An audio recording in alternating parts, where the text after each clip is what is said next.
चले गए, चंद्रलोक पर मंगल ग्रह पे चले गए। चंद्रलोक की बात इसलिए कह रहा हूं कि हमारी बहनें जो हैं इनको थोड़ा समझाने के लिए बता रहा हूं। यह जरूरी है कि जब हमारी बहनों को किसी को पेट से होती हैं और बच्चा पैदा होता है तो बच्चों को गोद में लेकर खेलती हैं, खिलाती हैं, नहीं खिलाती हैं। जब खेलती हैं उनके साथ, बच्चे के साथ लोरी गाती हैं, चंदा मामा बच्चों को सिखाती हैं कि चंदा मामा, कहती है चंदा मामा आ जाओ, दूध की कटोरी में दूध भात खिलाने की गीत गाती हैं हमारी बहनें, न गीत गाती हैं और बच्चे को बताती हैं वो चंदा मामा है और अपना भाई मानती हैं। अगर बच्चे का मामा हो गया तो उस लड़की का वो भाई हुआ कि नहीं चंद्रमा। मगर वही हमारी महिला जब करवा चौथ आती है तो उसे पति मान करके उसे चलनी के छेद से देखती हैं। हमारी बहनें ही देखते हैं, सही है कि गलत है? पति को नहीं, पति के रूप में उसे स्वीकार करके चलनी के छेद से देखती हैं। कहते हैं कि चलनी से देखेंगे तो पति की आयु बढ़ जाती है, हमारे पति की आयु बढ़ जाती है। बच्चों के साथ खेलती हो तो भाई बताती हो और जब करवा चौथ आता है तो उसी को पति बताती हो। ये बात समझ में नहीं आती है। किसने पढ़ा दिया हमारी बहनों को? जरा सोचो दिमाग से। मैं दूसरी बात बोलता मगर महिलाएं थे इसलिए मैंने पैटर्न नहीं बदल दिया। सोचा कि हमारे अगुआ नेताजी बैठे हैं, राजनीतिक चर्चा यही कर देंगे। आज मैं राजनीतिक चर्चा नहीं करूंगा। सामाजिक चेतना, सामाजिक जागृति पैदा करने के लिए बात मैंने शुरू किया। तो ये सब पाखंड को बहनों छोड़ना होगा। सबसे ज्यादा पूजा आरती में यही समय देती हैं। अभी सोमवार आया था, कहा कि वो सावन का सोमवार है। सावन का सोमवार तो हर 8वें दिन सोमवार आता ही रहता है। सावन का सोमवार क्या अलग से हो जाएगा? सबसे ज्यादा पूजा अर्चना में यही पाखंड एकदम पूरी जिंदगी गंवा दे रहे हैं और मिलना कुछ नहीं है। बच्चों को पढ़ाई लिखाई दवा दारू की व्यवस्था नहीं है, तन पर कपड़े नहीं हैं, मगर पूजा गंगा नहाने जरूर जाएंगी, गंगा स्नान करने के लिए, सैर सपाटा के लिए जरूर जाएंगी, बहाना बना करके। उनको बहाना चाहिए बस। तो इसलिए जबकि महिलाओं को रामचरितमानस में किसी को बच्चा पैदा होता है, जब विवाह शादी करते हैं हमारे लोग तो रामचरितमानस का पाठ कराते हैं। कहते हैं बेटा की शादी है, रामचरितमानस का पाठ करा दो। रामचरितमानस में 8 जगह पर महिलाओं का अपमान किया है तुलसीदास बाभन ने। तुलसीदास ने 8 जगह पर महिलाओं का अपमान किया है। पहला अपमान तो ये लिखा है कि ढोल गंवार शूद्र पशु नारी, नारी औरत को ही कहते हैं ना, लिखा है तुलसीदास नामक ब्राह्मण, ढोल गंवार शूद्र पशु नारी सकल ताड़ना के अधिकारी। जैसे ढोल पीटी जाती है महिलाओं की पिटाई वैसे ही करना चाहिए। तो आपका अपमान है कि नहीं? आपको अपमानित की भी किया है। मगर जब बेटे की शादी करते हैं तो पति से कहते हैं कि अखंड रामायण करा दीजिए। अपने मुंह से अपना अपमान करते हैं खुद ही। फिर आगे लिखता है नारी स्वभाव सत्य कभी कहीं, अवगुण 8 सदा उर रहें। महिलाओं का फिर अपमान किया कि महिलाएं इतना दुष्ट होती हैं कि इनके अंदर 8 अवगुण हमेशा रहते हैं। आपका अपमान भी किया है और उसके बाद भी आप पूजा करती हो उसकी। तो ये सिलसिला तोड़ो, खत्म करो। ये पाखंड है, कुछ है वो नहीं। कोई भी देवी देवता नहीं है। कर्म करो, पसीने की करो पूजा, गरीबी भाग जाएगी। मेहनत से सब कुछ होता है। दुनिया का सबसे बड़ा दार्शनिक कार्ल मार्क्स ने बता दिया कि दुनिया के मजदूरों एक हो जाओ। एक होने की बात कही और लाखों लोग मारे गए उस आंदोलन में, जिसका नतीजा है कि 8 घंटे की ड्यूटी बहाल हुई। नहीं तो जब सामंती युग था देश के अंदर तब 24 घंटे हमारे लोगों से बेगार लिया जाता था। अगर गेहूं की कटाई थी, धान की कटाई होती थी, सोहता आराम करने के लिए अगर खड़े हो जाते थे तो कोड़े पर, पीठ पर कोड़े पड़ते थे और मारे जाते थे। 8 घंटे की ड्यूटी को कार्ल मार्क्स ने बहाल करवाया था पूरी दुनिया में। और डॉक्टर अंबेडकर ने उसको संविधान में लिखा कि आज की तारीख से 26 जनवरी 1950 के पहले ना तो किसी नाबालिग से काम लिया जाएगा, ना ही किसी लेबर से, मजदूर से, किसान से, किसी से 8 घंटे से ज्यादा ड्यूटी अगर ली जाएगी तो वो बेगारी मानी जाएगी। और 8 घंटे से ज्यादा ड्यूटी अगर लेते हैं तो उसे ओवर टाइम वेतन से दूना वेतन दिया जाएगा, ऐसा लिखा। तो ये अधिकार आपको किसने दिया? डॉक्टर अंबेडकर ने दिया कि किसी भगवान ने दिया, देवी देवता ने दिया? डॉक्टर अंबेडकर हमारा भगवान है। तो आपकी तकदीर को बदलने के लिए, आपकी तकदीर के भविष्य का निर्माण करने के लिए कोई भगवान पैदा होने वाला नहीं है। मैं बता रहा हूं, आप अपनी तकदीर खुद बनोगे। हर व्यक्ति अपनी तकदीर का मालिक होता है। अपनी तकदीर अपने हाथ से लिखी जाती है। अगर मैं ना पढ़ा लिखा होता तो आज पेशे से वकील बनता और आपके बीच में आता क्या, मैं ये अंगूठा टेक रहता, अपने घर पर बैठता, खेती बाड़ी करता कि ना करता। हर व्यक्ति अपने भविष्य का निर्माता है, कोई भाग्य भगवान अलग से नहीं आता। तो साथियों, अपने भाग्य का निर्माता हर व्यक्ति है। और भगवान की बात बता दूं, जिसको आप लोग भगवान मानते हो कि भगवान ही हमको सब कुछ देता है, मैं उसकी बात बताता हूं। आप लोग किसको भगवान मानते हैं ना, किसको भगवान मानते हैं कि सब कुछ देते हैं, कि पूजा भी होती है। मगर वही कृष्ण, महाभारत हुआ था, महाभारत के युद्ध में कृष्ण का बेटा अनिरुद्ध और नाती प्रद्युम्न मारा गया। और कृष्ण खुद बहेलिये के बाण से मर गए थे। कृष्ण बहेलिये के बाण से खुद मारे गए और उनका बेटा अनिरुद्ध और उनका नाती प्रद्युम्न महाभारत में मारा गया। भगवान थे, अपने नाती और अपने बेटे को नहीं बचा पाए। कैसे भगवान थे कि अपने बेटे और अपने नाती को नहीं बचा पाए। और इतना ही नहीं, हमारे लोग राम को भी भगवान मानते हैं कि राम भगवान है। राम जब लंका से रावण को जीत करके आया है, तो झूठी कहानी, काल्पनिक, मगर उदाहरण देने के लिए बता रहा हूं। जब राम जीत करके अयोध्या में आया तो अश्वमेध यज्ञ किया राम ने अश्वमेध यज्ञ किया। और अश्वमेध यज्ञ में घोड़ा छोड़ा जाता है कि जो घोड़े को पकड़ लेगा उससे लड़ाई होगी और उसको हम जीतेंगे। राम ने घोड़ा छोड़ा दिया और घोड़े की सुरक्षा के लिए अपने दोनों बेटों को लव और कुश को भेजा था। लव कुश को भेजा कि घोड़े की सुरक्षा करना और सेना अगर कोई पकड़ ले तो इससे लड़ाई लड़ना, जीत के आना।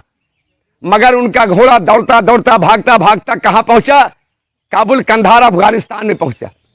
जब अफगानिस्तान में पहुंचा तो वहां पर जय और विजय नाम के दो चमारों ने पकड़ लिया उसको। जय और विजय नाम के दो चमारों ने पकड़ लिया और लवकुश दोनों भाइयों को तक्षशिला तक, यानी कश्मीर तक दौड़ा दौड़ा करके पीटा और पीट कर मार डाला। जय और विजय नाम के दो चमारों ने लवकुश दोनों भाइयों को तक्षशिला में मार डाला। यह बात जब राम को पता चली तो राम का सिर जो है लज्जा से झुक गया। अपने चारों भाइयों को यह बात बताई कि लवकुश दोनों मारे गए, जय विजय नाम के दोनों चमारों ने कब्जा कर लिया है। वो चर्चित लोग थे, उनका नाम था, अयोध्या तक उनका नाम था जय विजय का। जब यह बात राम चारों भाइयों को मालूम हुई तो सोचा कि मुंह दिखाने लायक नहीं हो, मुंह छिपाने के लिए सरजू नदी में जाकर चारों भाई डूब कर मर गए थे। भगवान थे, न खुद को बचा पाए, न अपने बेटों को और अश्वमेध यज्ञ कर पाए, न बेटे को बचा पाए, और उसको हमारे लोग भगवान मानते हैं। और तीसरा उदाहरण, हमारे लोग गांधी को आजादी का जनक मानते हैं। गांधी जो था आजादी का जनक नहीं था, झूठ बात लिखा गया है इतिहास में। देश में आजादी का पहला आंदोलन 1857 में चला और गांधी जो है 1869 में पैदा हुआ। 1857 में आंदोलन चला, 1869 में गांधी पैदा हुआ। 57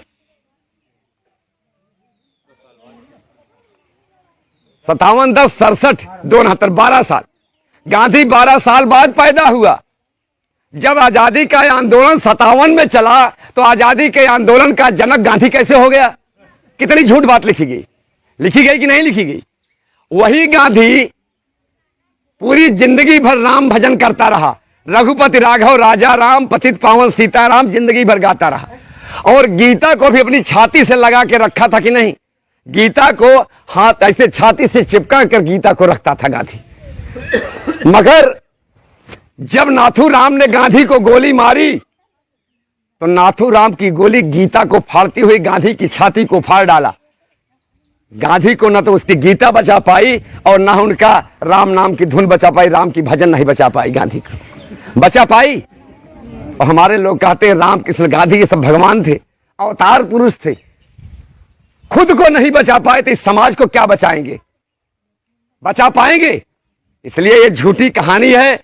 तो ब्राह्मण इस तरह से पाखंड पैदा किया देश के अंदर और पाखंड करके हमारे समाज के लोगों को गुलाम बना रखा है और हमारे लोग पाखंड में अकंठ डूबे हुए हैं। एक उदाहरण और पाखंड का बता करके अपनी बात को समाप्त करना चाहूंगा। कैसे पाखंड में हमारे समाज के लोग डूबे हैं, ब्राह्मणों ने कितना बेवकूफ बनाया है। अभी किसी का बाप अगर मर जाता है तो हमारे समाज के लोग दौड़े दौड़े भागे भागे ब्राह्मण के पास जाते हैं ना। मर जाता है किसी का पास तो ब्राह्मण के पास जाते हैं। ब्राह्मण के पास जाते हैं तो ब्राह्मण से कहते हैं पंडित जी हमारे पिताजी तो चले गए। तो ब्राह्मण कहता है कि पिताजी चले गए तो हमें क्या करना है।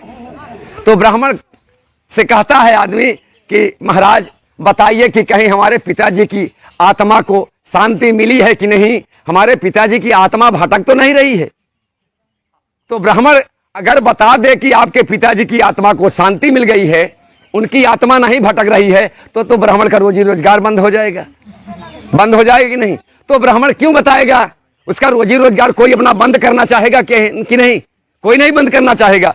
तो ब्राह्मण बताएगा कि नहीं आपके पिताजी की आत्मा को शांति नहीं मिली, उनकी आत्मा तो भटक रही है। तो पंडित जी बताइए फिर शांति कैसे मिलेगी, पंडित जी हमको बताइए। जजमान पूछता है तो ब्राह्मण कहता है कि ऐसा करना 13 दिन तक तुम अपने सिर के बगल में लोहे का कोई सामान, कुल्हाड़ी, हंसुआ, खुरपा, छुरी लेके लेटना, नहीं तो तुम्हारे पिताजी की आत्मा आएगी, तुम्हें रात को डरवाएगी। उनको आत्मा की शांति नहीं मिली है, वो डरवाएगी आपकी पिताजी की आत्मा। तो हमारा आदमी 13 दिन तक छुरी लेके सोता है कि हमारे पिताजी की आत्मा हमें न डरवाए। अब जरा दिमाग लगाइए, सोचने वाली बात है, जरा दिमाग लगाइए कि जो हमारा बाप जिंदगी भर, बैठो यार सामने से बैठो ना यार, जो हमारा बाप जिंदगी भर खाना नहीं खाया, जिंदगी भर उपवास करता रहा मगर हमको खिलाया। कोई माँ बाप खुद भूखे सो जाएंगे मगर अपने बच्चों को भूखे नहीं सोने देते। सही है कि नहीं? माँ बाप भूखे सो जाते हैं, माँ बच्चा पैदा करती है, हमें पैदा किया मेरी माँ ने, माँ कोई बच्चा पैदा करती है, हम पेशाब कर देते हैं, बिस्तर पर टट्टी कर देते हैं, माँ गीले में सो लेगी लेकिन अपने बच्चों के सूखे में सुलाती है। माँ सूखे में सुलाती है कि नहीं? अरे माता जी शांत रहिए। बच्चा पैदा होता है, पेशाब कर देता है, टट्टी कर देता है, माँ गीले में रह लेगी मगर बच्चों को सूखे में लेटाती है। तो बाप जिसका मर जाता है जिंदगी भर बाप खुद ना खाए, उपवास कर ले लेकिन बच्चों को जरूर खिलाएगा। खुद नहीं पढ़ा, हमको पढ़ाया, खुद झोपड़ी में रहा, छप्पर में रहा मगर हम बिल्डिंग बनाने लायक हो गए, बिल्डिंग बना लिए। तो बताइए जो बाप खुद नहीं खाया हमको खिलाया, खुद नहीं पहना हमको पहनाया, खुद नहीं पढ़ा हमको पढ़ाया, वो मरने के बाद हमें को डरवाने आएगा? जरा दिमाग से सोचिए, वो हमको डरवाने आएगा रात को? कितना चूतिया बनाया, बेवकूफ बनाया हमारे समाज को इन ब्राह्मणों ने। तो साथियों आज 74 साल से, हजारों साल से लूटा, आजादी के बाद भी लूट रहा है 3.5% का ब्राह्मण। 3.5% का ब्राह्मण, हम 52% बैकवर्ड के लोग हैं, 22.5% SC/ST के लोग हैं और 18% मुसलमान हैं, हम 85 से 90% हैं मगर देश का 3.5% ब्राह्मण 85% सीटों पर कब्जा कर लिया है। 85%, देश की 80% नौकरियों पर ब्राह्मण का कब्जा, देश की 97% रोजगार पर ब्राह्मण का कब्जा, जमीन पर 96% ब्राह्मण का कब्जा, मंदिरों पर 100% ब्राह्मण का कब्जा। कहीं हो, कहीं पर आपकी कब्जेदारी है?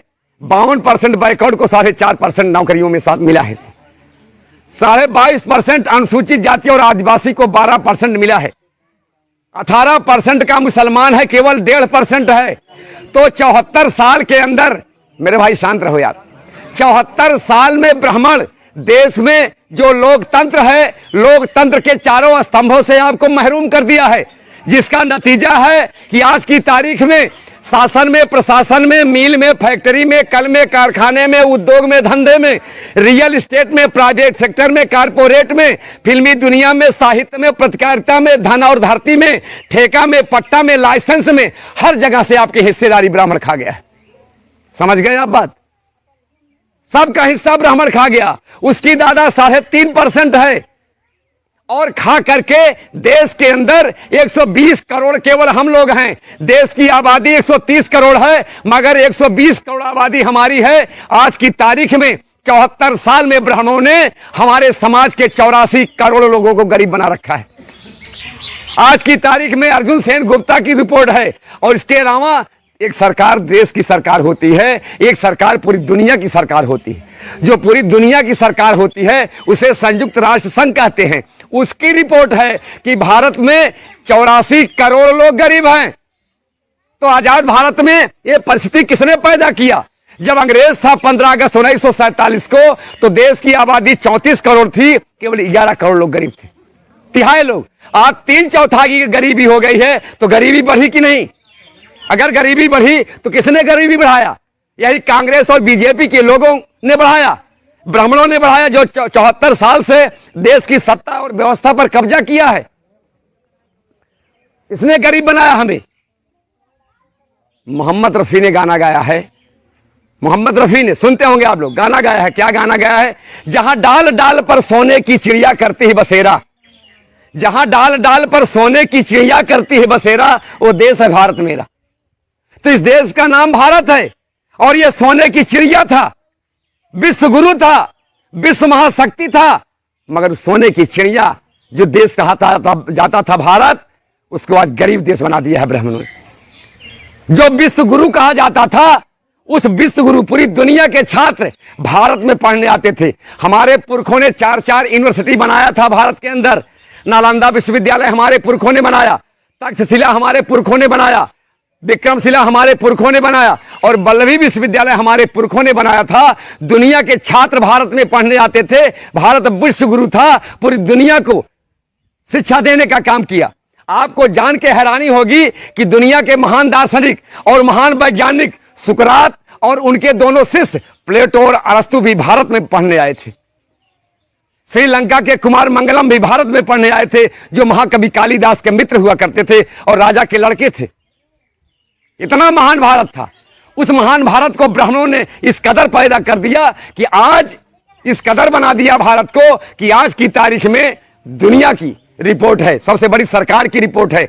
और आपके पूर्व राष्ट्रपति प्रणब मुखर्जी ने भी लिखा इस किताब में, एक किताब में लिखा कि दुनिया की 200 यूनिवर्सिटी में भारत का नाम ही नहीं। यह परिस्थिति आजाद भारत में किसने पैदा किया कि जो भारत विश्व गुरु था, उसका आज दुनिया के 200 यूनिवर्सिटी में आज भारत का नाम नहीं।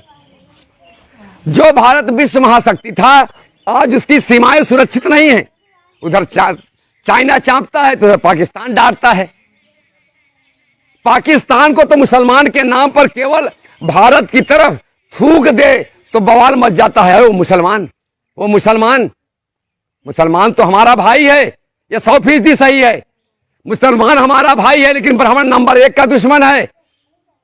आपको अधिकार बाबा साहब डॉक्टर अंबेडकर ने संविधान की धारा 340 में दिया बैकवर्ड को आरक्षण। आज आरक्षण का विरोध कौन करता है? मुसलमान करता है कि ब्राह्मण करता है? बताइए कौन करता है? आपके आरक्षण का विरोध तो केवल ब्राह्मण करता है ना, तो ब्राह्मण दुश्मन हुआ कि मुसलमान दुश्मन हुआ? हमारे हक अधिकार का कभी मुसलमानों ने विरोध नहीं किया, बल्कि वोट दे करके हमें राजा ही बनाया। उसने जिसको राजा बनाया वो भले समाज के हित में काम ना किए हो, ब्राह्मण से मिल करके धोखेबाजी किए हो, मगर उन्होंने राजा बनाया। चाहे मुलायम सिंह यादव हो, चाहे मायावती हो, किया कि नहीं किया? तो इस तरह से ब्राह्मण हमारा नंबर 1 का दुश्मन है। तो बहुजन मुक्ति आपके अंदर सामाजिक चेतना जागृत करने आए कि सामाजिक रूप से हमारे लोगों के अंदर चेतना पैदा हो। जो जातीय स्वाभिमान है इसको खत्म करो, वर्गीय चेतना पैदा करने हम आए हैं। इसलिए वर्गीय चेतना पैदा करने चाहते हैं कि आपको अधिकार किसी अहिर के रूप में नहीं मिला, किसी गलेरिया के नाम पर नहीं मिला, कुर्मी माली मुरारी के नाम पर नहीं मिला। आपको जो अधिकार मिला है वो पिछड़े वर्ग के रूप में मिला है। तो आपके अंदर वर्गीय चेतना होनी चाहिए, जातीय चेतना का कोई महत्व नहीं है। अधिकार मिला है वर्ग के रूप में, मगर नेता चाहिए आपको जात के रूप में। ये जाति का नेता चाहोगे तो जाति का नेता समाज का, जाति का सत्यानाश करता है।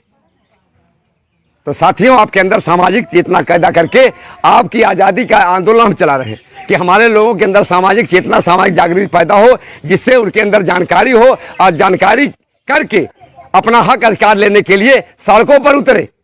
और आजादी का आंदोलन सब लोग नहीं चलाते, हम लोग घर बार छोड़ के निकले हैं। मैं भी पेशे से वकील हूं, अच्छी खासी हमारे पास खेती बाड़ी है।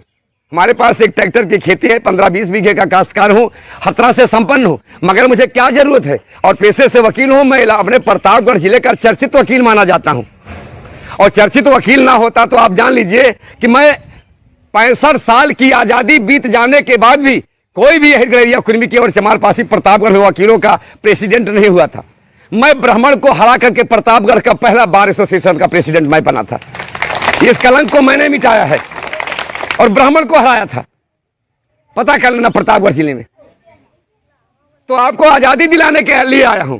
और आजादी का आंदोलन सब नहीं चलाते। आजादी का आंदोलन वो चलाते हैं जिनके मन में समाज का दर्द होता है, सामाजिक जागृति होती है।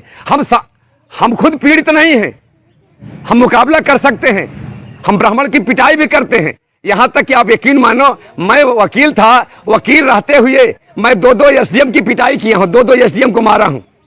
सरकारी काम में बाधा डालने के मेरे खिलाफ मुकदमे बहुत हो गए हैं। ब्राह्मण की पिटाई किया हूं, मगर राजेंद्र यादव माने पूरी इंडिया नहीं हो गई कि राजेंद्र यादव माने इंडिया हो गई, नहीं है ना। तो समाज का दर्द लेके आया हूं, समाज का दर्द आपसे कह रहा हूं, इसलिए आपसे दर्द कर रहा हूं कि जो पीड़ा आपको वही पीड़ा हमको है, जो दर्द है आपको वही दर्द हमको है। आप भी सताए गए, हम भी सताए गए, आप भी पीटे गए, हम भी पीटे गए, आप भी लूटे गए, हम भी लूटे गए। तो लूटे आप भी हैं, लूटे हम हैं। तो लूटे लूटे का दर्द जानता है ना लूटे लूटे का दर्द जानता है। घायल की गति घायल जाने, घायल की गति घायल जाने। तो घायल ही घायल का दर्द जानता है। तो आप भी पीटे हो, हम भी पीटे हैं। तो दोनों लोग समस्या के आधार पर एक हो जाएं।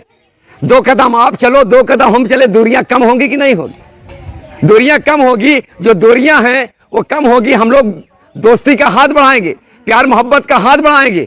तो आपसे मोहब्बत करने के लिए आया हूं, आप समाज का दर्द दूर करने का लिए आया हूं। इसलिए मैं चाहता हूं कि आपको आजाद करा करके आपको इस देश का मालिक बनाने आया हूं कि हमारा जो ब्राह्मण राजा है, ब्राह्मण 3.5% का ब्राह्मण देश का मालिक बना हुआ है और हमारे लोग उसका तलवा चाट रहे हैं। ये तलवा चाटने वाला, खुशामद करने वाला काम बंद करो। इसलिए आजाद करने आया हूं, समाज का दर्द लेके आया हूं। तो आजादी का आंदोलन सब नहीं चलाते। कौन चलाते हैं? जिनमें हिम्मत है वो कुदरत में दखल देते हैं। जिनमें हिम्मत है वो कुदरत में दखल देते हैं। राह में कांटे हों उसको भी मसल देते हैं। खौफ की दुनिया से बदलते नहीं राहें अपनी। अरे मर्द तो वो है जो जमाने को बदल देते हैं। आपने हमें सुना, इसके लिए बहुत बहुत शुक्रिया, बहुत धन्यवाद। जय भीम, जय भारत।